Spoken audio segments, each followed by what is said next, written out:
नमस्कार दोस्तों, एक बार फिर स्वागत है आपका हमारे YouTube चैनल पर।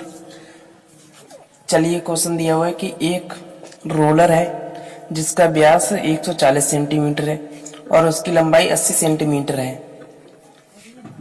तो ज्ञात कीजिए कि एक चक्कर में रोलर कितने वर्ग सेंटीमीटर मैदान पर चलेगा। अर्थात हमें ये निकालना है कि जो एक चक्कर में रोलर चलेगा वो कितना का एरिया, कितने वर्ग सेंटीमीटर, यानी कि कितना उसका क्षेत्रफल कितना होगा मैदान का जिसमें पे वो रोलर चलेगा। चलिए, मान लीजिए एक रोलर का फिगर है।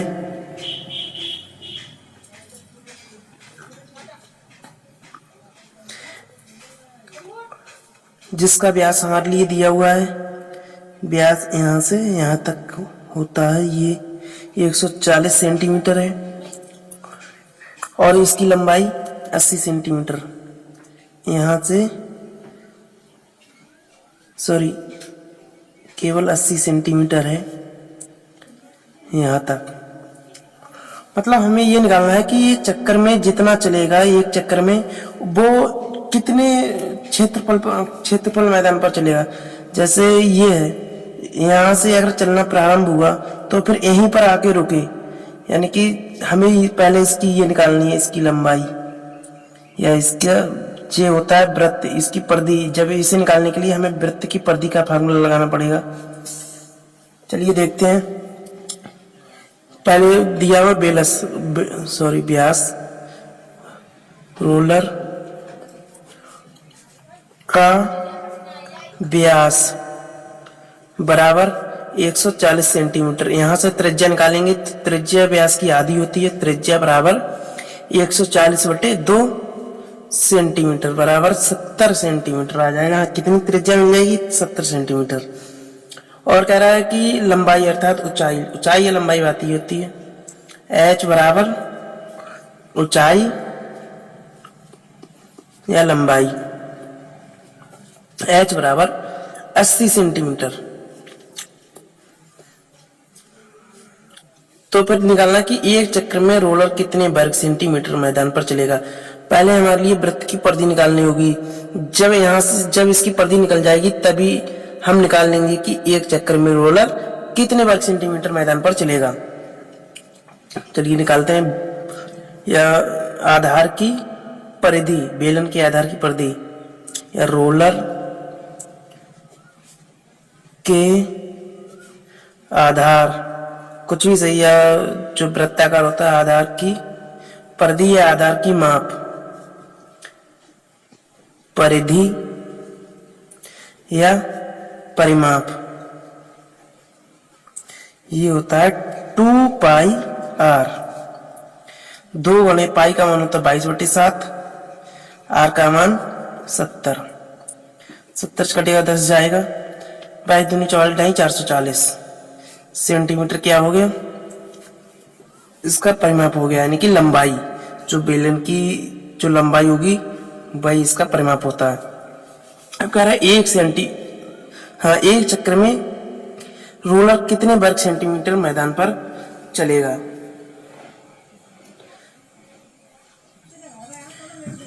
हमारे लिए इसकी जो लंबाई मिल गई, मतलब जब इसे हम खोलेंगे तो ऐसे खोलेंगे, और जो हमें कितना प्राप्त हुआ 444 सेंटीमीटर, यानी कि हमें इसकी लंबाई और ये, मतलब अगर इसे खोलेंगे, सीधा करेंगे तो ऐसे एक लाइन के आकार में प्राप्त होता है जिसकी लंबाई 440 सेंटीमीटर होगी। अर्थात इसकी लंबाई 440 सेंटीमीटर होगी।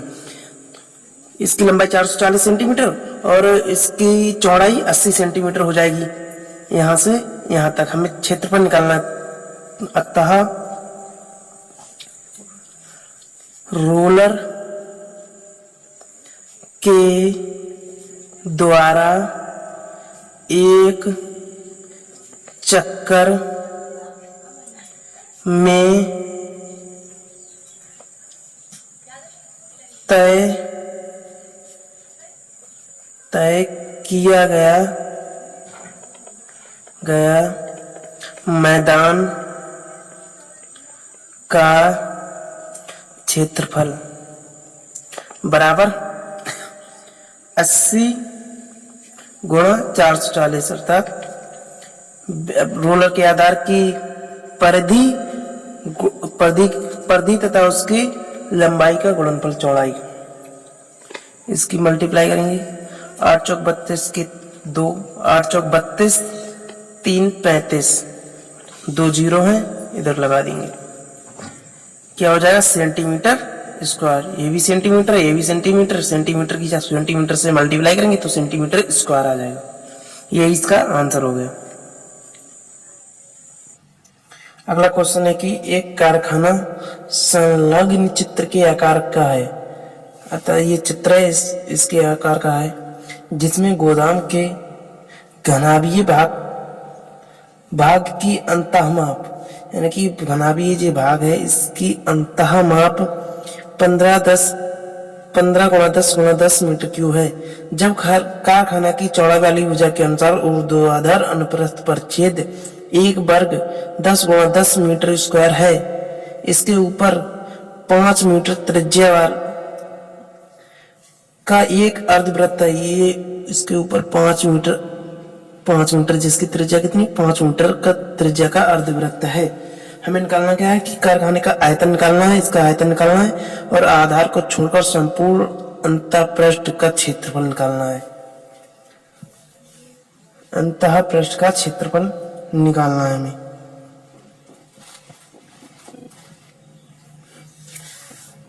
चलिए सॉल्व करते हैं।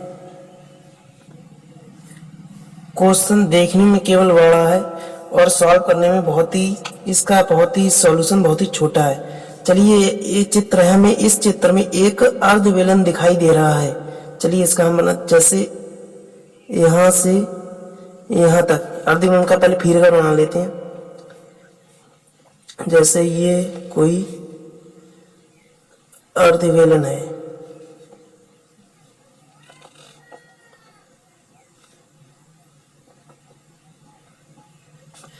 ये कोई अर्धवेलन है।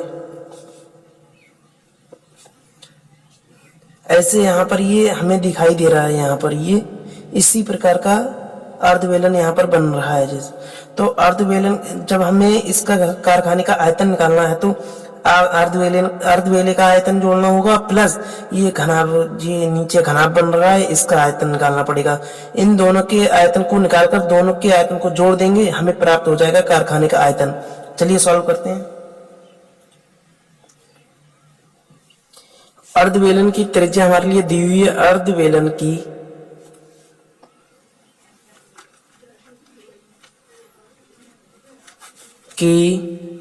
त्रिज्या 5 मीटर हमें दी हुई है, बराबर 5 मीटर। इसकी ऊंचाई या लंबाई हो जाएगी 15 मीटर। चलिए अभी दिखाते हैं। यहां से यहां तक ये बेलन की ऊंचाई या लंबाई हो जाएगी। यहां से यहां तक जितनी ये है उतनी ही ये वाली भुजा भी होगी। चलिए देखते हैं। ऊंचाई बराबर 15 मीटर।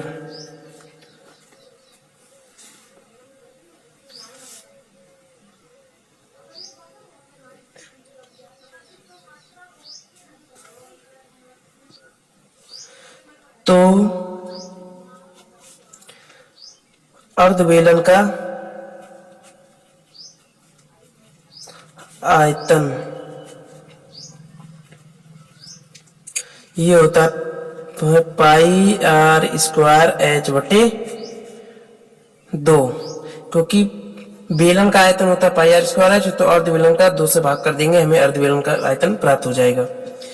पाई का मान 22 बटे 7, आर का मान 5 का स्क्वायर 25 हो जाएगा, एच का मान 15 बटे 2।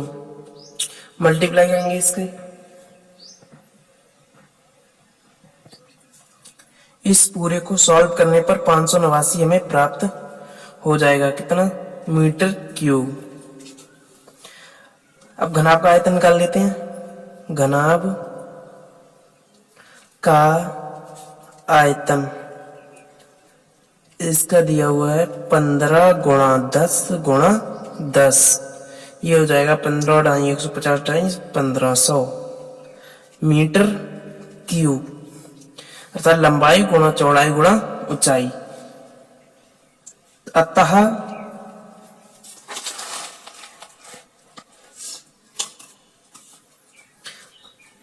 कारखाने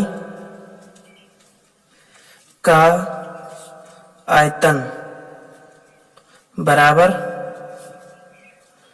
अर्धवेलन